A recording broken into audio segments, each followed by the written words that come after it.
Hello बच्चों, आज हम आपको बीएससी फर्स्ट सेमेस्टर पढ़ाएंगे। Unit 1 zoology. कोशिका कला, जिसे इंग्लिश में सेल मेम्ब्रेन कहते हैं, जीवद्रव कला प्लाज्मा मेम्ब्रेन कहते हैं। इसकी परिभाषा बहुत ही ज़्यादा सिंपल है।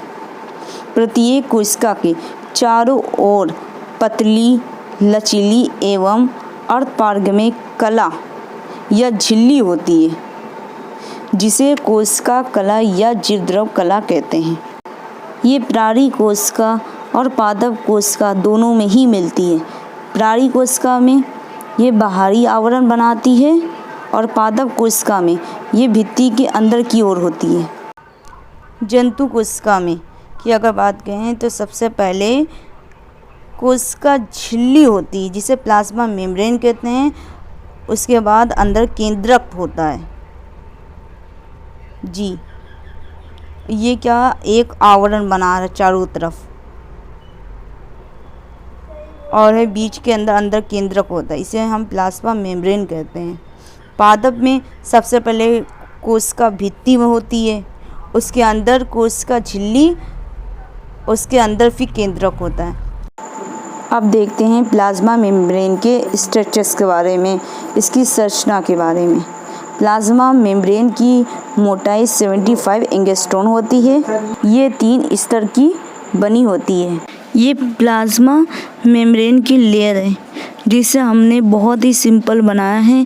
ये प्रोटीन की बनी होती है, बीच बीच में भी प्रोटीन्स होती हैं। इसमें ऊपर, नीचे और बीच बीच में हर जगह प्रोटीन्स होती हैं। एक बार आप समझेंगे तो आपको बहुत जल्दी समझ में आ जाएगा और याद हो जाएगी। इसकी सबसे पहली जो लेयर जो है, जिसे आउटर लेयर कहते हैं, ये प्रोटीन की बनी होती है। और है बीच की जो सबसे मोटी होती है, जिसे मिडल लेयर भी कहा जाता है, ये 2 लिपिड की बनी होती है। और इंटर लेयर जो सबसे लास्ट लेयर जो होती है, इंटर लेयर होती है, ये भी प्रोटीन की बनी होती है। फर्स्ट आउटर लेयर, इसकी मोटाई 20 एंगस्ट्रॉम होती है, ये प्रोटीन की बनी होती है। सेकंड मिडल लेयर जो है सबसे मोटी होती है, इसकी जो मोटाई 35 एंगस्ट्रॉम होती है और ये प्रोटीन लेयर की बनी होती है।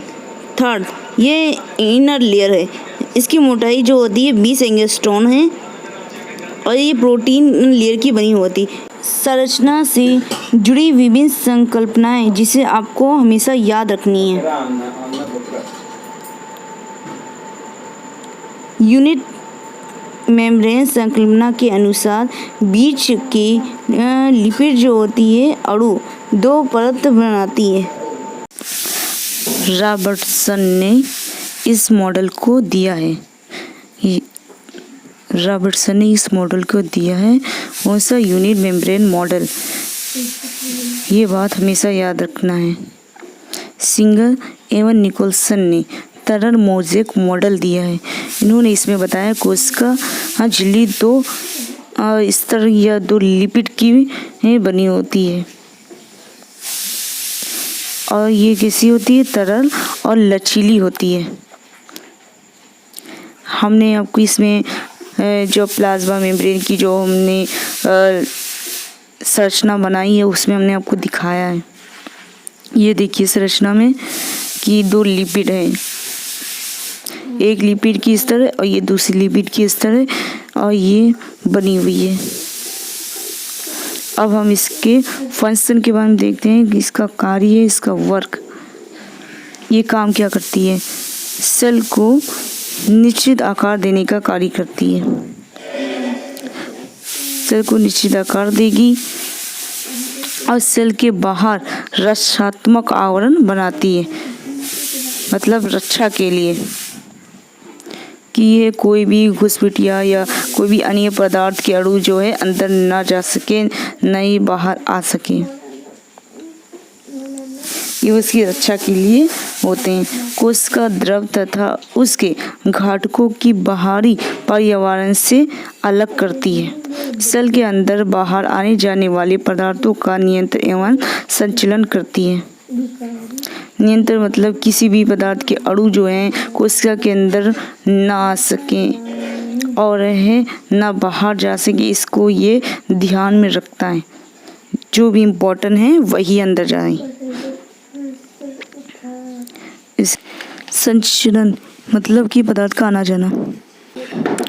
कुछ 5 का है, कुछ विशेष पदार्थों के अणु ही कोशिका झिल्ली के अंदर या बाहर आ जा सकते हैं। जो हमने आपको पहले ही बता चुके हैं कि जो भी इम्पोर्टेंट पदार्थ के अणु हैं वही कोशिका के अंदर आ सकते हैं, और जो विषम द्वारा नाइट्रोजनस अवशिष्ट पदार्थों का त्याग भी करती है।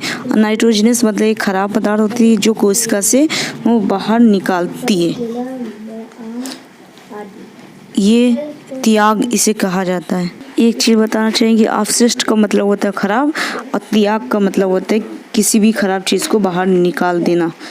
अगर आप सबको मेरी ये वीडियो पसंद आई है, जो हमने आपको पढ़ाया है, अगर वो चीज़ आपको समझ में आई हो तो प्लीज़ आप मेरी वीडियो को लाइक कीजिए, सब्सक्राइब कीजिए और बेल आइकन को प्रेस कीजिए, जिससे आने वाली नई वीडियो का नोटिफिकेशन टाइम से मिल सके। Thank you so much.